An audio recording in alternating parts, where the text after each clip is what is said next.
আসসালামু আলাইকুম। ৫৬ রানে শেষ আফগান রূপকথা রশিদদের ৯ উইকেটে উড়িয়ে বিশ্বকাপ ফাইনালে দক্ষিণ আফ্রিকা। রশিদেরা মাঠে এলেন, খেললেন কিন্তু জিততে পারলেন না। প্রথম ব্যাট করে আফগানিস্তান তুলল ৫৬ রান। সেই রান তুলতে দক্ষিণ আফ্রিকা নিল ৯ ওভার। ৯ উইকেটে জিতে টি-২০ বিশ্বকাপ ফাইনালে দক্ষিণ আফ্রিকা। টস জিতে বল করার সিদ্ধান্ত নিয়েছিলেন রশিদ। অনেকে মনে করেছেন সেটাই বোধহয় ভুল হলো। দক্ষিণ আফ্রিকার ব্যাটাররা স্পিনারদের বিরুদ্ধে খুব স্বচ্ছন্দ নন। আফগানিস্তান প্রথমে বল করে অল্প রানে পটিয়াদের আটকে দিলে নিজেদের সামনে একটা রানের লক্ষ্য নিয়ে খেলতে নামতেন পারতেন, কিন্তু রশিদের পরিকল্পনা ছিল অন্য।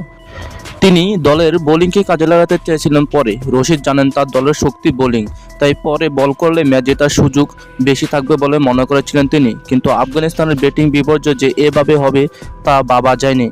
কোনো ব্যাটার ক্রিজে থিতু ফেলতে পারেননি। ত্রিনিদাদের পিচে সুইং ছিল, সেটাই কাজে লাগালেন দক্ষিণ আফ্রিকার পেসাররা। তাদের সেই সুইংয়ের দাপটে সামলাতে পারলেন না রহমতুল্লাহ গুরবাজরা। ৪০ বছর পর দক্ষিণ আফ্রিকা টি-২০ বিশ্বকাপের ফাইনালে উঠে ইতিহাস সৃষ্টি করল।